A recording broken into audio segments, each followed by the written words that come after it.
Tool number 4 is dealing with unhelpful behaviour. How to spot the behaviours that don't help, like drinking too much, staying in bed, overspending, and switch them to helpful behaviours. When I'm feeling depressed, one thing is appealing is drinking. I would tend to drink beer or wine by myself. But later on, I realized that alcohol, in fact, is a depressant. In fact, it will make my depression worse, so I will stay away from drinking again.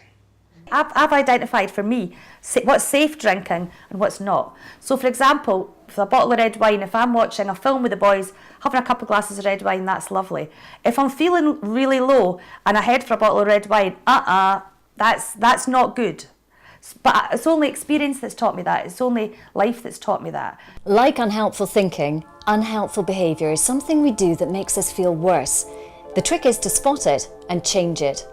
Drinking too much, eating too much, spending too much, overreacting to situations without thinking them through, self-harm, risk-taking, pushing people away, hurting others, depending on people too heavily.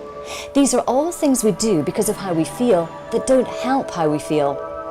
So the way you solve this is by homing in on just one behaviour and then using the 7-step problem-solving process in tool number 1 to change it.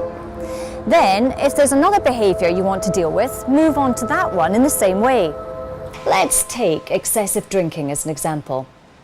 Start by breaking the problem down into chunks. If you drink too much at home, at the pub and at parties with friends, choose just one of them to deal with. At home, say. Now, brainstorm ways to solve this part of the problem. Include silly ideas as well as more sensible ones to get your creative juices going. Solutions might be: don't have a big stock of drinking at home. Do something else instead. Start a hobby, read a book in the evenings.